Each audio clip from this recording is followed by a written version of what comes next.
Perkenalkan, nama saya Putri Diadra Cahyana, NPM 2024-331-21082. Perkenalkan, nama saya Gusti Made Panji Dukatama dengan NPM 2024-331-21051. Perkenalkan, nama saya Iputu Satya Dharma Laksana dengan NPM 2024-3312-1074. Perkenalkan, nama saya Jensen Wijaya dengan NPM 2024-331-21053.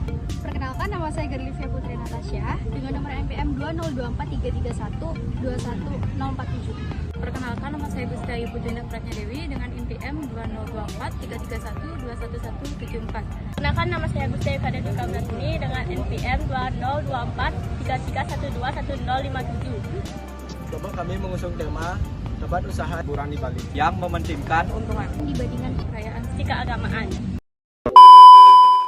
Bali merupakan sebuah provinsi di Indonesia yang terletak pada bagian barat Kepulauan Nusa Tenggara dan beribu kota di Kota Denpasar.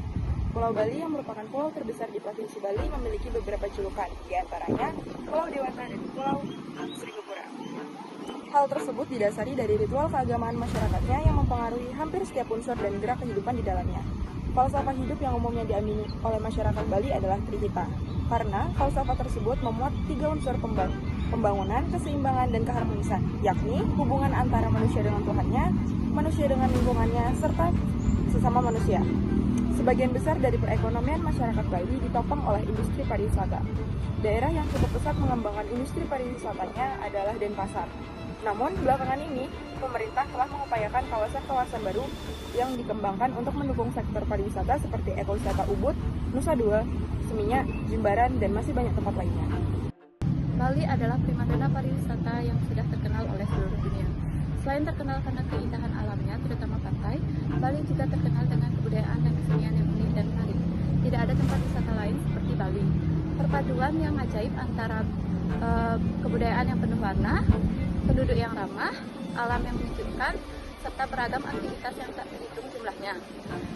Beberapa platform pariwisata dunia telah menganugerahkan berbagai penghargaan kepada Bali sebagai salah satu destinasi yang wajib dikunjungi sekali seumur hidup. Yang menjadi salah satu ikon desa Tibu Benang yaitu Pantai Brawa. Pantai Brawa terletak di Banjarbawa, Desa Tibu Benang, Kecamatan Kuta Utara, Kabupaten Badung, Bali. Untuk menuju lokasi ini cukup menempuh jarak kurang lebih 15 km dari Bandara Muhammad Rai. Pantai Brawa menyuguhkan keindahan pemandangan sunset yang menjadi salah satu daya tarik wisatawan asing maupun lokal untuk berlibur maupun menjadi tempat destinasi lainnya. Namun di balik keindahan pantai ini terdapat beberapa polemik yang mengganggu warga sekitar. Di antaranya yaitu isu yang muncul baru-baru ini seperti adanya pesta kembang api yang diadakan oleh salah satu beach spot yang ada di pantai kawasan tersebut. Pesta ini memicu keluhan dari warga dan masyarakat sekitar, terutama pada Banjarbawa dan Desa Adat Barawa, yang merasa kegiatan ini mengganggu ketenangan dan aktivitas spiritual di area tersebut. Sebagai tempat yang menawarkan keindahan alamnya, Bali menjadi destinasi wisata untuk staycation yang menyenangkan. Oleh karena itu, tak heran jika pembangunan villa di Bali cukup masif untuk memenuhi kegiatan wisatawan. Di satu sisi, Bali dikenal dengan keindahan alamnya yang memikat wisatawan dari seluruh dunia. Di sisi lain, pembangunan infrastruktur termasuk villa mewah yang terus berkembang pesat. Memang, semua tempat usaha pasti memikirkan keuntungan. Namun, sekarang ini banyaknya tempat usaha di Bali juga banyak memiliki dampak negatif. Karena sekarang, banyaknya tempat usaha di Bali yang lebih memiliki keuntungan dan menyampingkan kebudayaan Bali. Seperti baru-baru ini ada sebuah kasus tempat usaha yang terjadi pada Minggu 13 Oktober 2024 yang memicu banyak reaksi dari berbagai elemen masyarakat di Bali. Yaitu ada tempat usaha yang bernama Fins Beach Club yang dinilai tidak menghormati dan mengganggu kegiatan upacara agama Hindu dengan melakukan atraksi kembang api pada saat Sulinggi melakukan upacara pemudaan yang terjadi tepat di depan lokasi usaha itu. Di mana salah satu warga Banjar Tegal Bubul menggelar upacara ngaben yang digelar pada tanggal 13 Oktober 2024 pada pukul 8 pagi. Upacara juga dilanjutkan di Pantai Brawa setelah selesai prosesi kremasi dan rangkaian di rumah duka. Warga dan prajuru adat saat itu kaget melihat stand kembang api yang sudah ada sekitar 5 meter dari tempat Sulinggi. Karena melihat ada stand kembang api, di sana para warga berinisiatif untuk bertanya kepada pihak Vins tentang kembang api. Dan pihak Vins menyebut akan menyalakan kembang api pada pukul 19 WITA. Bahkan ada hitung mundur dari itu. Karena waktu upacara tinggal 30 menit lagi, warga meminta lagi ke pihak Vins untuk menunda sekitar setengah jam sampai upacara selesai. Namun, dari pihak Vins menjawab bahwa ini sudah terjadwal dan tidak bisa diundur. Peristiwa ini pun viral di media sosial dan mendapat banyak kecaman dari warga Bali yang menuntut agar pihak Vins mendapatkan hukuman karena tidak menghormati acara keagamaan. Bahkan, video viral ini sampai ditayangkan di stasiun TV yang membuat banyak anggota dewan memberi tanggapan terhadap peristiwa ini. Ternyata, atraksi kembang api ini dilakukan setiap hari sejak 19 Mei 2024 hingga 15 Oktober 2024 pada pukul 7 sampai 10 WITA dan tidak sesuai dengan konsep pariwisata berbasis budaya Bali.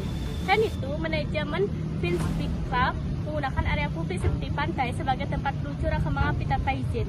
Yang dimana ini merupakan salah satu contoh kasus di mana para pengusaha di Bali tidak mementingkan dan menghormati upacara keagamaan dan lebih memilih untuk mencari keuntungan yang besar dengan mengadakan pesta kembang api di setiap harinya.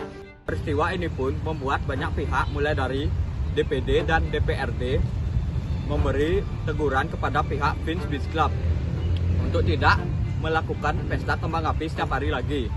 Dan ada salah satu anggota DPD RI yaitu Bapak Aryo Karno membuat keputusan untuk pihak Vins Beach Club, yaitu 1. Vins Beach Club segera adakan upacara Uru Piduka dan meminta maaf kepada Ida Sulingge. Yang kedua, Vins Beach Club dilarang untuk melakukan pesta kembang api setiap hari lagi dan hanya boleh mengadakan 2 kali dalam seminggu. Yang ketiga, Vins diminta sumbangkan pencahayaan lampu ke arah pantai. Yang keempat, DPD RI akan pasang papan pengumuman permanen di pantai sebagai tempat upacara itu. Yang kelima, DPD RI akan panggil seluruh manajemen Beach Club di seluruh Bali untuk pengawasan undang-undang sepadan pantai. Peristiwa ini berdampak pada kebudayaan yang ada di Bali, ya bagi yang beragama Hindu. Jika tidak ditindaklanjuti, maka akan menjadi sebuah kebiasaan yang bisa menghilangkan kebudayaan yang ada di Bali. Maka dari itu, peran pemerintah sangat dibutuhkan. Jadi pemerintah harus lebih tegas kepada pemilik perusahaan, seperti membuat aturan-aturan secara tertulis supaya tidak terjadi lagi peristiwa yang tidak senonoh ini. Dan bagi warga yang ingin melakukan kegiatan di area perusahaan, sebaiknya meminta izin atau menginformasikan kepada pihak yang berwenang supaya tidak terjadi miskomunikasi di antara kedua pihak. Bali merupakan primadona pariwisata di Indonesia yang sudah cukup terkenal di dunia. Yang selain kesenian dan kebudayaannya, Bali juga terkenal dengan tempat berwisata seperti laut dan gunung. Jadi mari kita jaga kebudayaan yang ada di Bali dengan cara menghargai toleransi yang tinggi.